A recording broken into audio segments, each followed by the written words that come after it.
What are you? What are you now? I'm a ninja with glasses on. You're a ninja with glasses on. Show me some of your moves. Come over here, show me some of your moves.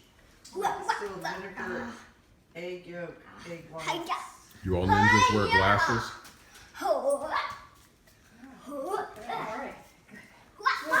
Saying no freely, but I don't know why he has this penchant for. Hey, why he has this desire to put glasses on upside down. Very good.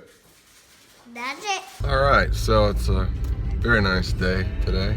Blue skies Saturday. Thinking about stopping by the Lotus Cafe. So I imagine business will be pretty good at the pontoon place today because I mean it's really nice. It is a little chilly this morning for Florida. By Florida standards, it's a little chilly. Quite a bit better. So one of my problems is I've never really been good at doing things incrementally, as my friend Alan says, iterating, which some people said is not a word. Yeah, I'm in agreement with Alan. We should just go ahead and make that a word if it's not already. Iterate, you know, like it's a noun, but like to think of it in verbal form, like where you build upon something, you try it one way and it's like, oh, okay, let's just change this one little part. Works well with code, but which is his background, but I think it works with a lot of things. I think it works with experiments. I'm not very good at it, honestly. I'm the kind of person that wants it done the first time, and I don't build on top of things very well. I just kind of want to just make it happen in one day. So I think one of the problems this week with the Building a Better Me is I tried to jump into everything at once. I started a new job, a new vlog, and I was going to jump into Chris Gethin's 84-day personal trainer. And the weight of that one, like honestly, 10 days, the first 10 days that we did that last year, I mean, it liked to kill me because I hadn't gone without sugar for, I don't know, like my entire life. I like live on sugar. So that was hard enough for me, and I was in a good emotional place at that point in my life, about a year ago in India. That other thing, it was just like that was the thing that, the straw that broke the camel's back for me. That was the tipping point for me where I just can't think about another thing. I'm gonna kind of build up to I've already cut caffeine totally out, cut milk almost totally. It's really hard to keep milk out of your diet, but almost totally kept milk out. In some ways, it was almost easier in India to do the diet. Yeah, just gonna take it slow, one step at a time. I mean, my dad watched Doctor Strange last night. He really liked it a lot. I think that's a pretty great movie. Second time I've seen it, I really liked it. I think it's one of those that I could watch quite a few times. I've gotten a lot of recommendations to start yoga. I might be able to start doing it right here at Lotus Cafe, right around the corner from my house. Like what a crazy world we live in, man. All right, so I just got a morning meditation. This is like banana and what I'd already forgotten, and kava. And so she made a point of asking, "Do you want the kava in it?" I was like, "I guess, yeah, sure." The only thing I know about kava, I've never had kava before. The only thing I know about it is from Endless Summer 2, when they were in Fiji. They would have a ceremony where the locals would have them around a fire and they'd pass around kava juice.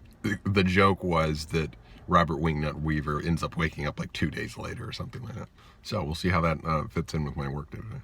I mean, it's America. Everything is so regulated. I can't imagine that they would be allowed to sell something. But maybe it's just under the radar. Maybe the authorities, maybe the FDA doesn't know about kava. If so, mum's the word. Don't let them know. Maybe next thing you know, we get some bong up in here. I still never had that either. That was a missed experience. All right, so I'm here at Fenn's.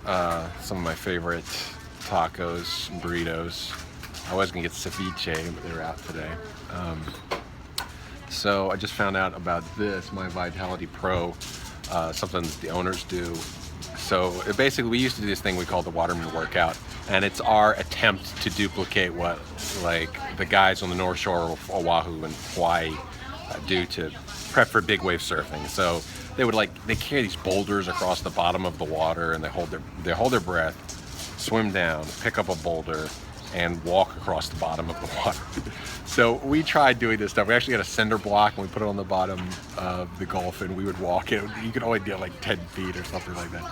Not the most ideal circumstance. Like in Hawaii, you'll have these areas where you got like a jetty or something, and then it's like 40 feet deep or something like that. So you could actually do something like that.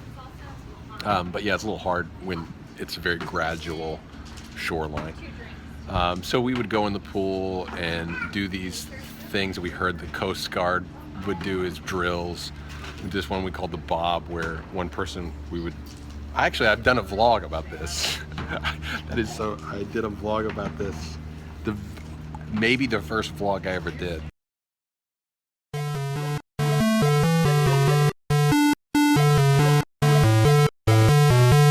Welcome to The Surfing Violinist. I surf, sort of. I play violin-ish. I'm an aspiring filmmaker, actor, and YouTuber. Emphasis on the word aspiring. I got 260 views in one day! Like a lot of you, I have a broad range of interests, and that's what this show is about. Think of it as a variety show, just in 3 minutes. The theme of this week's show is Semper Paratus. It's Latin for always prepared, and it happens to be the motto for the U.S. Coast Guard. Which brings us to our first surf tip, the leapfrog. It's always good, to be prepared for the day of the big swell, or if you go on a surf trip or something like that. And so we're trying to keep in shape because it's flat in Panama City. A lot. Doldrums flatness.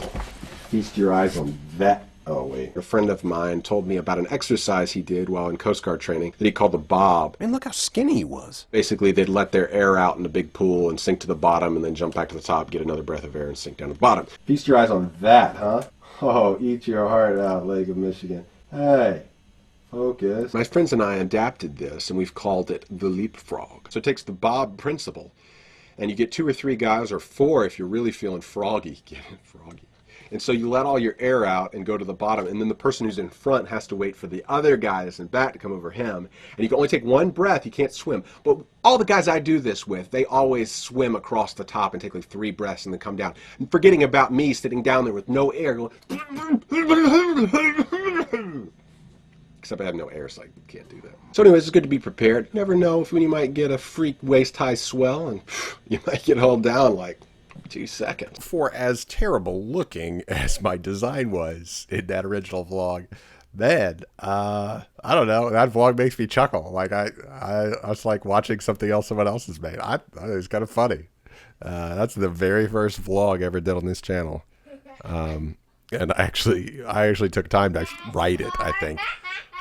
Which I haven't done in a while. But, there's peppered with some jokes in there and stuff. Yeah. But it is kind of fun to see, well, how many things have changed. Like the old YouTube analytics, like that looks like 1997. Only 260 views? Man. Wow, that's on my whole channel. That's the entire channel getting 260 views. Yeah, it's kind of good to look back. But hey, I don't know. I'll look back at that. I think that's not a bad vlog. So anyways, we were doing that before I went over to India. It turns out these guys do the real version. And so the guys behind the counter were telling me it's like, yeah, basically it's designed to scare you to death and make you panic underwater. It's like, that sounds wonderful. But you want to be able to deal with that. Again, it's like talking about drill instructor earlier. You want to do that when your life is not actually in danger, because when it is in danger, waves don't care. If it's a double overhead day with a hurricane swell, we have this one break we call the pass, the inlet where the Gulf comes into the bay, and on the east side of that pass we have a really good surf break. People come from the East Coast and people come from all over to surf this when it's good. It's the best wave I've surfed in my life. Better than, of course, when I was in Puerto Rico, it wasn't the best swell conditions, but it's better than any wave I've surfed in Puerto Rico or California. It's fantastic, or Costa Rica. But again, it just depends on the swell size, So if you catch it right, like a couple times a year, it's amazing. If you wipe out on a bad day there, you can actually get held down a pretty decent amount. We don't have mega waves here or anything, but still, you can kind of panic and freak out. It's good to get all that training out of the way, in a lesser stress, controlled environment. So if you're panicking in a pool, that's better than panicking in the Gulf, right? So So that's something I'm gonna look into. It's really, I mean, one of the major reasons I've ever worked out was just to be in shape for surfing. So, learning stuff I probably should have learned 20 years ago. Feels good to smell gasoline and bleach and hear laughing gulls. Again, it's a nice combination. Believe it or not, even the bleach. Just, it's the one problem with computers is everything is, yeah, you miss out on so many sensations, you know, smell and actual real sound. Smell the salt air. Yeah, it's pretty nice. Until tomorrow, stay creative, stay cross-cultural, stay constructive, and stay strong, YouTubers. I'm about to play some League of Legends with the Indian dude, aka Chacha Bharat. So if there's anybody seeing that this video is just coming out and you happen to play League on NA, if there's one or two of you, look me up. YoloRoto. I'm gonna be playing for a couple hours. So yeah, check it out.